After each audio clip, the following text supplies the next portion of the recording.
And writing really started to speak to me when I was in my high school years. Was born from a boredom in, I'm terrible at math. So it came from being bored in math class. And so I started writing short stories then. And then it took me several years to finally get to the point where I was ready to think about it seriously and really want to write for a living full time. We'll talk about this and much more today. Welcome to a Writer's Day podcast. Hey everyone, welcome back to a Writer's Day podcast. My name is Ruth Douthit. I'm an award-winning best-selling author of books in various genres. Right now, releasing Women's Contemporary Book 3 in my Love and Romance in Italy series. Will be releasing this October, and the cover and title were revealed.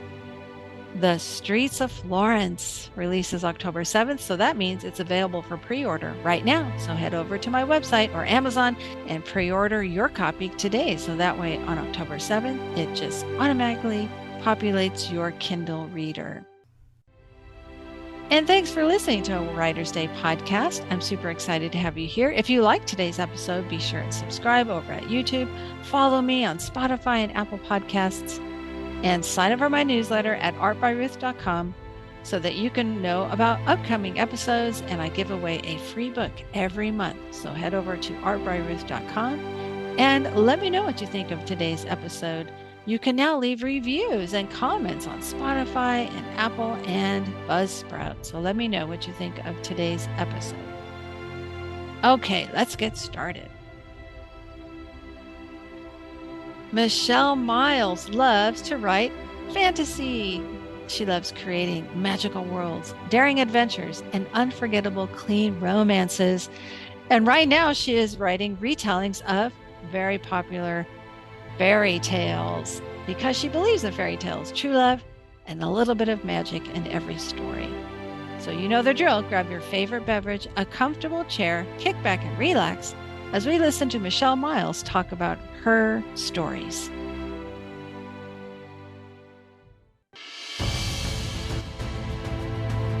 Hi, everyone. Welcome back to Writer's Day. I'm excited to have Michelle Miles with me today. Welcome, Michelle. Thank you so much for having me. Of course. Yeah, this is a treat because I write fantasy stories too. And I just love the covers of your book. They're so beautiful. Thank you. So I thought I'd have you on my podcast. So why don't you start off by telling my listeners a little bit about yourself, and then we'll talk about your books. Okay, great. I am Michelle Miles. I live in North Texas. I write fantasy and paranormal romance. I have been writing for a really long time. And I really have been fascinated by writing fantasy for a long time. It was really what I really wanted to write. And so I actually was initially published in contemporary romance, and I knew that wasn't for me.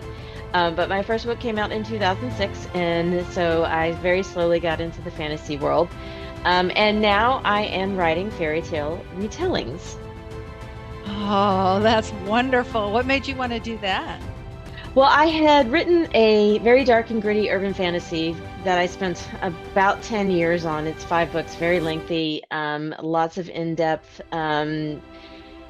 research because it was a quest series. So every book was about a quest, and I just really wanted to do something light and different and fun.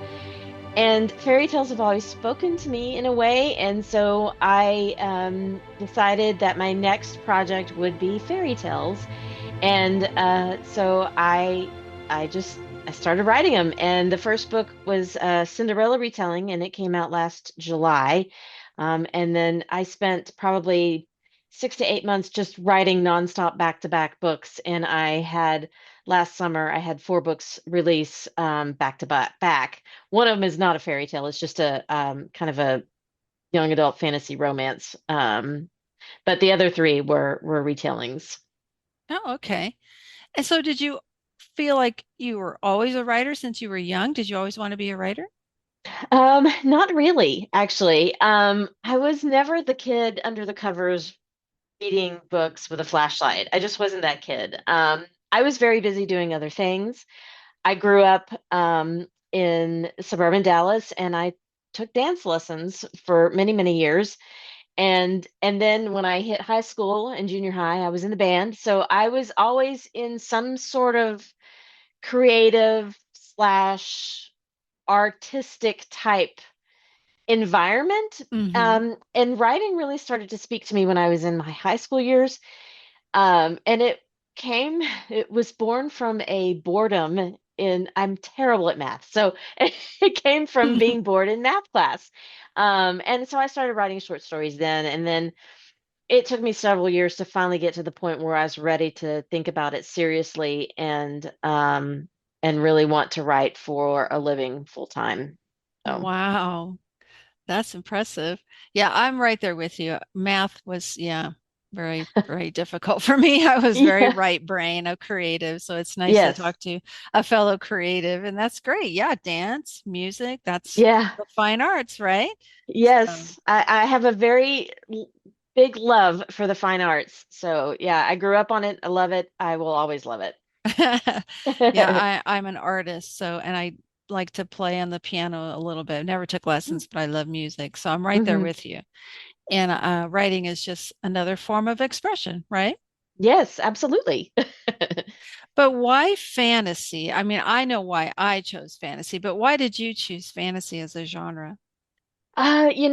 There's just something about a magical story that just has always really spoken to me. I grew up in my dad was a big movie buff, and so Mm, we always had movies in our house. And I saw Star Wars, and I'm going to date myself when I was very, very young. And that was like the most amazing thing in the whole world, right? There was mhm. this guy in a planet that he was sort of the chosen one, and there was droids and this, lightsabers and all of this stuff. And that really spoke to me. And and then I really had this love of all things magical things, fairies and dragons and that sort of thing. And as I grew up and got older, and then the Lord of the Rings movies came out, that was like mind blowing to me because I that was my world, and I just felt like I it was just something that spoke to me. So I really picked it because that's just where my brain was, and where my imagination wanted to live. You and I have so much in common. I saw Star Wars when I was 10 years old in the theater in 1977. And it's funny because I didn't want to go see it. It looked like just outer space and it said Right. wars. And I thought, I don't want to go see a war movie. And I saw the previews and everything. I thought, nah, that's not me. But my two older brothers insisted that I go. So I said, fine, whatever, I'll go. And when that opening started, and then the scroll across the hmm screen, the music and hmm the spaceship, I was hooked Yep, forever. me It too. was life changing. It was. And I've always loved that type of, like you were saying, magical, otherworldly type feeling. It really wasn't science fiction. A lot of fans Right. have, it's not science fiction, it's science fantasy. Right. And I think, Right. like you, that's what I loved about it. And but same with me, dragons, something about dragons and thinking up of an imaginary world where they exist, it just always hmm appealed to me too. Did you ever see Excalibur? Oh, of course. Of course, yeah. See, that was the movie that did it for me. I knew I'm going to write a book about a sword and a dragon and all that stuff. Yeah, that movie did it for me too. That movie is so cheesy now when you watch it, but oh I my gosh, know. it's so much part of my past that I Mhm. love it. I got my husband to watch it. He's like, "This is ridiculous." I was like, "No, I love this movie." I know. I mean, I read the King Arthur series hmm stories in sixth grade. And so when that movie came out, I was probably eighth grade. I was like, oh my gosh, King Arthur Yeah. and Excalibur. Ah. And so, yeah, it was just fresh in my mind. And I just loved how, they blended the Wagner music with hmm it and just the way they filmed it and everything. And all the armor, of course, and the Yes. sword. And so, yeah, it was cheesy to the core, but I just loved it. And I just knew I'm going to have a magic sword in my story and all that stuff. So, yeah, you and I are Right. kindred spirits. Yes, I think we are. Wonderful. Well, so now let's talk about Once Upon a Silver Strand, your Rapunzel retelling. Tell us about this story. Well, this is about Rapunzel, my version of Rapunzel. She is a girl with hair spun from starlight, and she lives alone, high in a tower. Um, and the tower is touched by stars. Her silver hair glows with an ancient magic that is said to be cursed, never to be cut, to be touched.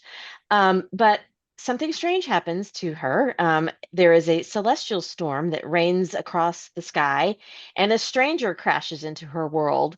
Her name is Ariadne, and Cassian is, and I guess you can see where I got that name. Mm-hmm.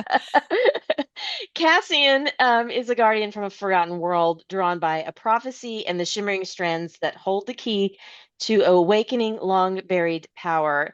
And so the premise is that he has come to her. She's the lost heir. So there's the tropes that are familiar in Rapunzel. She's the lost heir. She has a magical gift.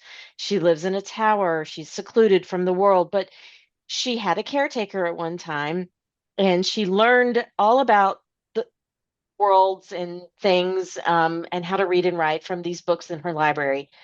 But she never realized she was the lost heir until Cassian shows up, and so he has to take her back to her realm called Starna, where she has to save it from the evil tyrant, the usurper. And so that's the whole premise of the story. And it's a novella. It's short. It's a quick read.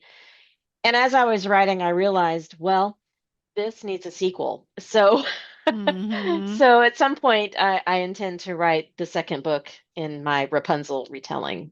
Oh, nice. I love it. And I agree with you that sometimes the fairy tales just bring like comfort, because they've been around Hmm. us for so long. Yes. So how did you go about deciding which ones you were going to retell? I tried to pick the most popular ones first and start with that. And so the first three that came out were Cinderella, Snow White, Sleeping Beauty. Those are my top three that came out. And then I knew that Beauty and the Beast was super popular. So that was my next one, and that released back in the end of May, and that's called Once Upon an Enchanted Castle. But I really like to pick the stories that speak to me. So not all of my retellings in this series are going to be fairy tales.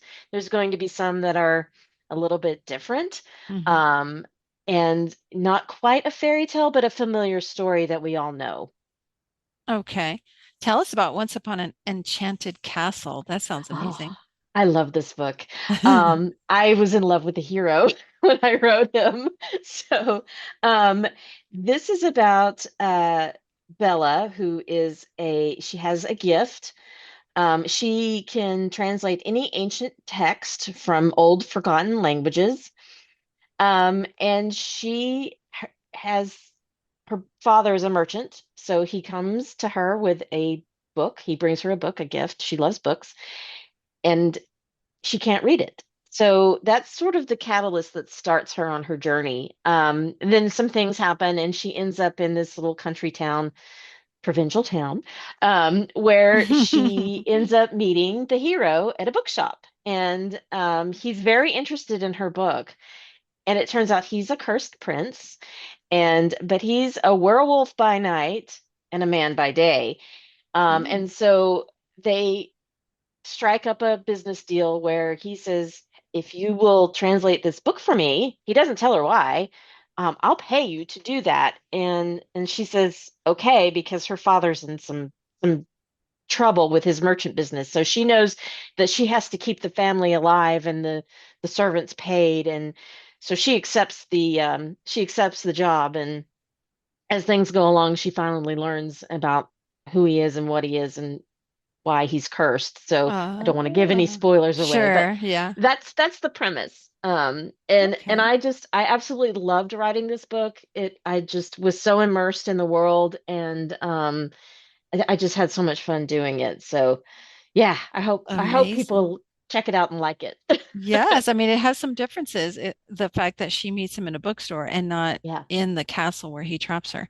So what made right. you want to add those slight changes? I one of the things I didn't really care for in Beauty and the Beast was that she's trapped forever. Hmm. You know, she's supposed to be trapped with this beast who's a beast, 24/7. I just really wanted to kind of spin it a little differently in that, well, what if she was a scribe? What if she wanted, she could translate these odd languages, and I really drew some inspiration from I don't know if you know this author. Her name is Patricia McKillip. She wrote this beautiful book called Alphabet of Thorn, and I was very inspired by that book too. And if you ever get a chance to read it, I highly recommend it. It's a wonderful fantasy story. It's told in a dual timeline.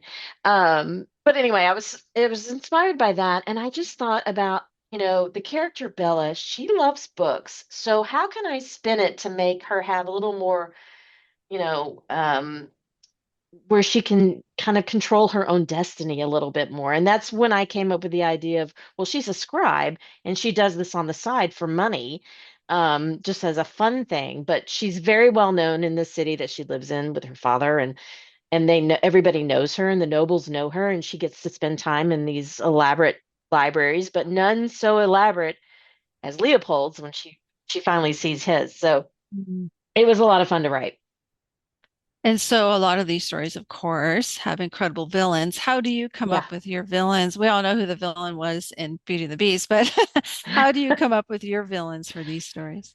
I didn't know who the villain was until almost the end of the book. But I had this character that kept popping up, and I finally had to stop and think about, well, who is he and why? Why does he keep popping up? And it finally occurred to me who the villain was. And so I try to the thing about the fairy tales is they're all about tropes, right? It's good versus Hmm. evil, or rags to riches, or enemies to lovers, or found family, or whatever.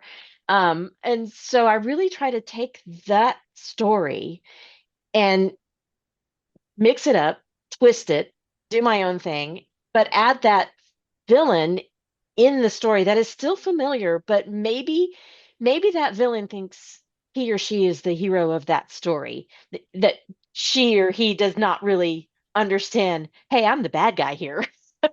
So Oh, so okay. I really try to think of that as a more of a three-dimensional, because Disney, I love Disney too, but the stories are Disneyfied, as you well know. Um, they're a little two-dimensional. The heroes always swoop in at the last second to kiss the woman awake, and I just really wanted to do something different and tell a bigger story and have more in depth and more three-dimensional characters. Hmm, that's great. So, what is your writing process? How do you start with the characters first and then build the story around them, or vice versa?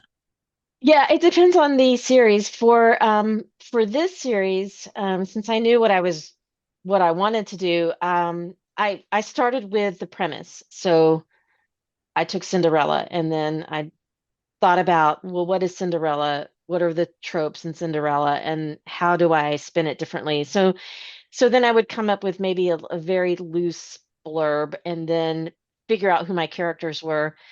So for this story, it's all about the story. It's all about the blurb and what is the story about. And then I sort of mold the characters around that. Then I figure out who are my characters. I really like to use the archetypes for hero heroine, and I like to pit those against each other and create that conflict between them to see how they're going to play off each other. And it really creates a really fun experience of writing these two wildly different people and how they interact with each other. So then it comes down to character, and then I will start to figure out what is the plot. I don't really plot a Mm. lot. I'm sort of a seat of the pants. Like I will get started get, like gangbusters on that first chapter, I'll get about 10,000 words in, and then I'm like, well, I don't know what happens next. So then then I have to stop and kind of figure out, what are my high points. I do very, very high level plotting in that I will just go figure out what do I want to happen and how does it end? I really need to know the ending so Hmm. I know what to write to. Yeah, I'm kind of like that too. I typically have the ending in mind already, and Hmm. then I have to figure out, okay, how is my character going to get there? Right. That's funny. I'm a plotter.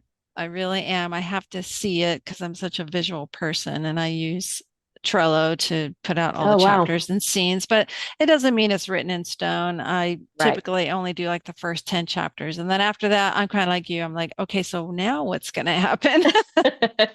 Yeah, I've tried all of the things. I've tried the Scrivener. I've tried, Hmm. note cards. None of that works for me. So I just kind of, I guess I'm old school. I'll just write it down on a Word doc and keep a running plot point, of here's what's happened, here's what's going to happen, here's what I think's going to happen. Yeah. What I love about Once Upon a Silver Strand is that her hair is spun from starlight. Oh, that's so Hmm. beautiful. And that it's Yeah. silver hair and yet with a curse. How did you decide to come up with those details? Um, I just did some brainstorming about, what is different about Rapunzel. What can I do that's different about Rapunzel? I love the movie Tangled. It's such a cute movie. It's a lot of Mm, fun. I didn't want to do something like that, but like that, if that makes sense. yeah, yeah. Um, so I just thought, what is something cool that I could do? What if she's just, I mean, it just kind of hit me. What if she just has starlight in her hair? And then what does that look like? And then why does she have that? And why is she in the, so it's just a series of asking myself questions. Why does she have the hair? Why does she never cut it? Why is it a long braid? Why is she stuck in this tower alone for, her many, many years? And how does Cassian find her? So there was and a lot of this just happens as I'm writing. I don't Hmm. sit down and think about the world building. I guess I'm more of an organic world builder. I will just sit and write until I figure stuff out, and then I have to go back and fix it. Yeah. But that's really how it works for me. Oh, that's really great. Yeah, for me, I'm a strict world builder. I have to have a general idea of the political system, the magic system, and all that Hmm. stuff in place first, just to give me some idea, so I can start picturing it inside my head. But I know not all fantasy authors are like that. That's just me. Yeah, yeah. Well, go ahead. I was just gonna say, I know some people that do. They fill out all of the sheets with the economics and the political and the whatever. And I just don't do that. I think I do that, as I'm writing, and then I'll go back and if I decide to do a series, I'll have to go back and figure out, you know, who is where and why. Exactly. Yeah. It's fun because I just taught a teen, like a little kids writing workshop at a library, and we were talking about world building, and I had them fill out these little worksheets. And one girl said, in my world, it will be Christmas every single day. And I thought, wow, that's wonderful. Why? She says, because I love Christmas. I said, so do I. And so I thought that was really cute. And so it's just fun.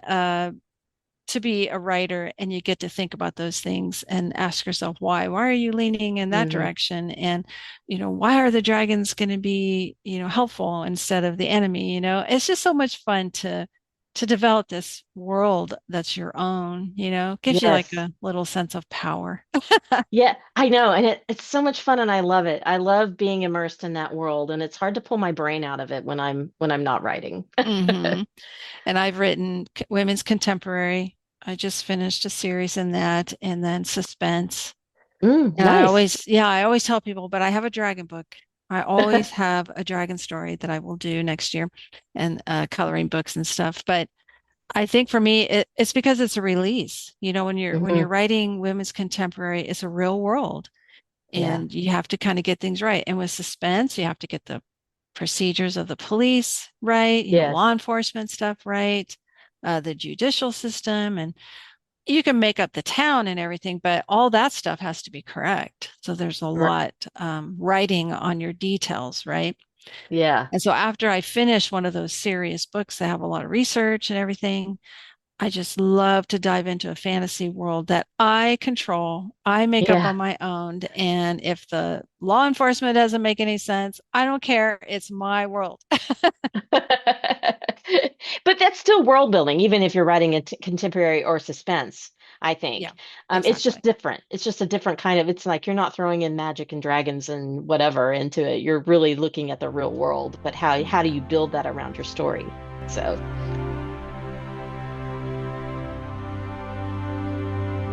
So, what is it that you want readers to take away from your stories?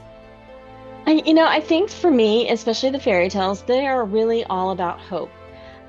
So I really want them to come leave the page thinking, wow, that was a great story. I feel really good about it. I love the way it ended. I feel hopeful about, maybe not the world, but just being immersed in that world. And it's an escapism for Hmm. me too, as a writer. It's an escapism, and because the world is messy and ugly right now.